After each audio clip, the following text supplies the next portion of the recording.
A very good morning to one and all. The delivery of S-400 missile defense system has begun. In a few days, it will be assembled as it is shipped in parts.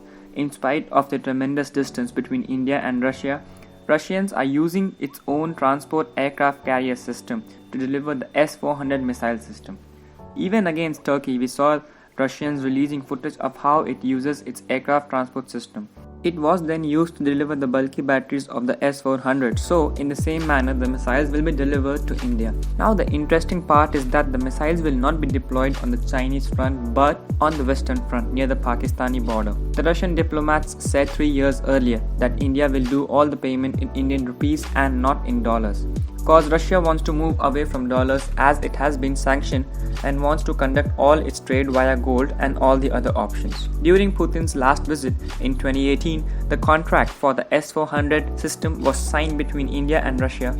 It was his second international visit that year, the other one being to Geneva for summit-level meeting with the US President Joe Biden. Putin is scheduled to visit India in the latter half of 2021.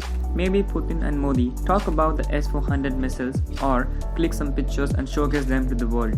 Cause this move of buying arms from Russia is a strong portrait of power of India and further strengthening Indian and Russian ties in any possible manner. In my point of view, this is a game-changer move, cause it has been a long time since India bought any such hardcore defense system from Russia. The tremendous range of 400 kilometers allows India to target 1/3 of Pakistan, and any missile shot towards India will be neutralized, and any aircraft in that 400-kilometer area will not be able to pose a threat to India at all. This is exactly why the Foreign Office of Pakistan in 2018 released a statement that the S-400 missiles will destabilize the region, cause the airspace will be predominantly dominated by the Indians. All the aircrafts that Pakistan has, for example F-16J, F-17 Thunder, are no match for the S-400 missiles cause they can be easily shot down. Also, if India wants, it can completely cause an air blockade for Pakistan.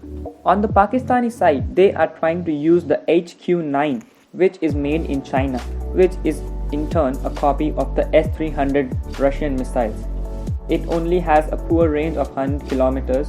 No major country as of now has purchased the HQ-9 missiles from China, which in turn raises a lot of questions on the power of these Chinese missiles. Although China is the one who has created these HQ-9, it has still not deployed these missiles anywhere. It is using the S-400 Russian missiles on the Indian border, which only shows that they don't even trust their own missiles. This deal between India and Russia has caused a lot of questions to be raised in the US Senate, and America is keeping a close eye on it as it is very concerned about any arms deal between Russia and any other country. A lot of people from the Senate in the US want India to be sanctioned under Countering America's Adversity Through Sanctions Act and to be put an export sanction on the military, although there is a possibility that this might not happen because Joe Biden has the power to give countries certain waivers. Now all the Indians have to do is sit and wait to see that will Joe Biden waiver or not impose this sanction at all, because if the US does not put any sanction now, it will surely not put any sanctions in the future also. With that, this episode comes to an end. Thank you for watching.